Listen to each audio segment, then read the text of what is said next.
ಚಿನ್ನವನ್ನ ಪಡ್ಕೊಂಡು ಹಣ ನೀಡದೆ ವಂಚನೆ ಮಾಡಿದಂತ ಪ್ರಕರಣ ಸಂಬಂಧ ಎರಡನೇ ಬಾರಿಗೆ ಇಡಿ ವಿಚಾರಣೆಗೆ ಡಿಕೆ ಸುರೇಶ್ ಹಾಜರಾಗಿದ್ದಾರೆ. ಎರಡನೇ ಬಾರಿಗೆ ಮಾಜಿ ಸಂಸದ ಡಿಕೆ ಸುರೇಶ್ಗೆ ಇಡಿ ನೋಟಿಸ್ ಅನ್ನು ನೀಡಿತ್ತು. ಹಾಗಾಗಿ ಎರಡನೇ ಬಾರಿಗೆ ವಿಚಾರಣೆಗೆ ಡಿಕೆ ಸುರೇಶ್ ಹಾಜರಾಗಿದ್ದಾರೆ. ಐಶ್ವರ್ಯ ಗೌಡ ಕೇಸ್ ಸಂಬಂಧ ಇಡಿ ಅಧಿಕಾರಿಗಳು ಎಂಕ್ವೈರಿಯನ್ನ ಮಾಡ್ತಾ ಇದ್ದಾರೆ. ಈ ಹಿಂದೆ ನೋಟಿಸ್ ನೀಡಿ ವಿಚಾರಣೆಯನ್ನ ಇಡಿ ನಡೆಸಿತ್ತು. ಇದೀಗ ಎರಡನೇ ಬಾರಿಗೆ ವಿಚಾರಣೆಯನ್ನ ಇಡಿ ಅಧಿಕಾರಿಗಳು ನಡೆಸ್ತಾ ಇದ್ದಾರೆ. ಬೆಂಗಳೂರಿನ ಶಾಂತಿನಗರದಲ್ಲಿದೆ ಎನ್ಫೋರ್ಸ್ಮೆಂಟ್ ಡೈರೆಕ್ಟರೇಟ್ನ ಕಚೇರಿ. ಈ ಹಿಂದೆ ಜೂನ್ 23ನೇ ತಾರೀಕು ವಿಚಾರಣೆಗೆ ಹಾಜರಾಗಿದ್ರು ಡಿಕೆ ಸುರೇಶ್.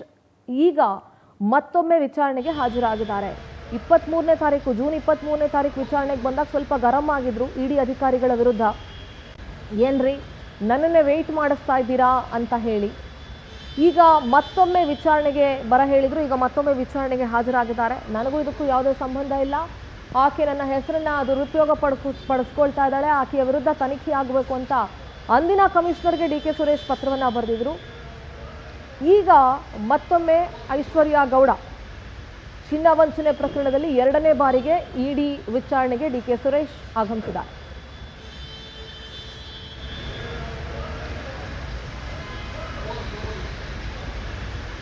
ನಮ್ಮ ಪ್ರತಿನಿಧಿ ವೆಂಕಟೇಶ್ ನೇರ ಸಂಪರ್ಕದಲ್ಲಿ ಜಾಯ್ನ್ ಆಗ್ತಾ ಇದ್ದಾರೆ. ವೆಂಕಟೇಶ್, ಐಶ್ವರ್ಯ ಗೌಡ ಚಿನ್ನ ವಂಚನೆ ಪ್ರಕರಣ ಸಂಬಂಧ ಎರಡನೇ ಬಾರಿಗೆ ಡಿಕೆ ಸುರೇಶ್ ಅವರಿಗೆ ಇಡಿ ವಿಚಾರಣೆಗೆ ಕರೆದಿರೋದು. ಮೊದಲನೇ ಸಲ ಬಂದಾಗಲೂ ಕೂಡ ಪ್ರಶ್ನೆಗಳ ಸುರಿಮಳೆಯನ್ನ ಹಾಕಲಾಗಿತ್ತು. ಆದರೆ ನನಗೆ ಐಶ್ವರ್ಯ ಗೌಡ ಜೊತೆ ಯಾವುದೇ ರೀತಿಯ ವ್ಯಾವಹಾರಿಕ ಸಂಬಂಧ ಇಲ್ಲ, ನಂಗೆ ಗೊತ್ತೇ ಇಲ್ಲ ಅಂತ ಡಿಕೆ ಸುರೇಶ್ ಹೇಳಿದ್ರು. ಈಗ ಮತ್ತೊಮ್ಮೆ ಎರಡನೇ ಸಲ ವಿಚಾರಣೆಗೆ ಕರೆಯಲಾಗಿದೆ. ಸದ್ಯದ ಅಪ್ಡೇಟ್ಸ್ ಏನ್ ಸಿಗ್ತಾ ಇದೆ ವೆಂಕಟೇಶ್?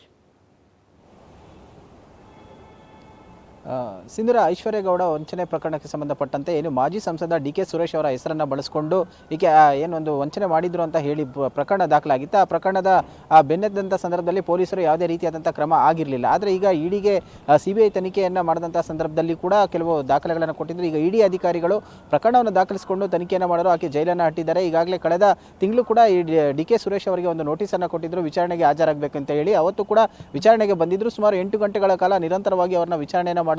ಅವರು ಕಚೇರಿಗೆ ಬಂದಂಥ ಸಂದರ್ಭದಲ್ಲೂ ಕೂಡ ಸಾಕಷ್ಟು ಗರಂ ಆಗಿದ್ರು. ಯಾಕಂದರೆ ಬಂದಂಥ ಸಂದರ್ಭದಲ್ಲಿ ಅವ್ರನ್ನ ಕ್ಯಾಬಿನ್ ಒಳಗಡೆ ನೇರವಾಗಿ ಬಿಟ್ಟಿರಲಿಲ್ಲ, ಹೊರಗಡೆ ಕೂರಿಸಿದ್ರು. ಅವರ ಆಧಾರ್ ಕಾರ್ಡನ್ನು ತೆಗೆದುಕೊಂಡ್ರು. ಕೆಲವು ದಾಖಲಾತಿಗಳನ್ನು ಕೇಳಿದಂಥ ವೇಳೆಯಲ್ಲೂ ಕೂಡ ಅಧಿಕಾರಿಗಳ ವಿರುದ್ಧ ಗರಂ ಆಗಿದ್ರು. ಅಂದರೆ ವಿಚಾರಣೆಯನ್ನು ಮುಗಿಸಿದ್ದು ಹೊರಗಡೆ ಬಂದ ನಂತರ ಕೂಡ ಅವರು ಹೇಳಿದರು, ಏನು ಅಧಿಕಾರಿಗಳು ಏನು ಪ್ರಶ್ನೆ ಕೇಳಿದ್ದಾರೆ ಅದಕ್ಕೆ ಉತ್ತರವನ್ನು ಕೊಟ್ಟಿದ್ದೇನೆ, ತನಿಖೆಗೆ ಸಹಕರಿಸ್ತಾ ಇದ್ದೇನೆ, ಯಾವುದೇ ರೀತಿಯಾದಂಥ ಈ ಒಂದು ಪ್ರಕರಣದಲ್ಲಿ ನನ್ನ ಒಂದು ಪಾತ್ರ ಇಲ್ಲ, ಅಧಿಕಾರಿಗಳು ಏನು ಹೇಳ್ತಾರೆ ಹಾಗೆ ನಾವು ಕೂಡ ಸ್ಪಂದಿಸ್ತೀವಿ ಅಂತ ಹೇಳಿದರು. ನಂತರ ಮುಂದಿನ ಬಾರಿಗೆ ವಿಚಾರಣೆಗೆ ಹಾಜರಾಗುವಂತೆ ಕೂಡ ನೋಟಿಸ್ ಕೊಟ್ಟಿದ್ರು. ಹಾಗಾಗಿ ಮುಂದಿನ ಸಾರಿ ವಿಚಾರಣೆಗೆ ಹಾಜರಾಗ್ತೀನಿ ಅಂತ ಹೇಳಿದ್ರು. ಅಂತ ಇವತ್ತು ಕೂಡ ಅವರು ವಿಚಾರಣೆಗೆ ಹಾಜರಾಗಿದ್ದಾರೆ.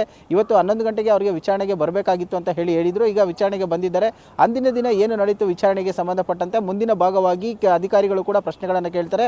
ಅದಕ್ಕೆ ಸಂಬಂಧಪಟ್ಟಂತೆ ದಾಖಲೆಗಳು, ಯಾಕಂತೇಳಿದ್ರೆ ಅವತ್ತು ವಿಚಾರಣೆ ಮಾಡಿದಂಥ ಸಂದರ್ಭದಲ್ಲಿ ದಾಖಲೆ ಪತ್ರಗಳನ್ನು ಒದಗಿಸಬೇಕು ಅಂತ ಕೂಡ ಏನು ಹೇಳಿದ್ದಾರೆ, ಅದಕ್ಕೆ ಪೂರಕವಾದಂಥ ದಾಖಲೆಗಳನ್ನು ಕೊಡುವಂಥ ಕೆಲಸಕ್ಕೂ ಕೂಡ ಡಿಕೆ ಸುರೇಶ್ ಅವರು ಇವತ್ತು ಮುಂದಾಗಿರುವಂಥದ್ದು. ಇವತ್ತು ಎಷ್ಟು ಗಂಟೆಗಳ ಕಾಲ ಒಂದು ವಿಚಾರಣೆಯನ್ನು ಮಾಡ್ತಾರೆ ಅನ್ನೋದನ್ನು ಕೂಡ ನೋಡಬೇಕಾಗುತ್ತೆ. ಕಳೆದ ಬಾರಿ ಕೂಡ ಸುಮಾರು 8 ಗಂಟೆಗಳ ಕಾಲ ವಿಚಾರಣೆಯನ್ನು ಮಾಡಿದ್ರು. ಸೊ ಇವತ್ತು ಎಷ್ಟು ಗಂಟೆಗಳ ಕಾಲ ಒಂದು ವಿಚಾರಣೆಯನ್ನು ಎದುರಿಸ್ತಾರೆ ಅನ್ನೋದನ್ನು ಕೂಡ ನೋಡಬೇಕಾಗುತ್ತೆ. ಸಿಂಧೂರ, ಡೀಟೇಲ್ಸ್ಗಾಗಿ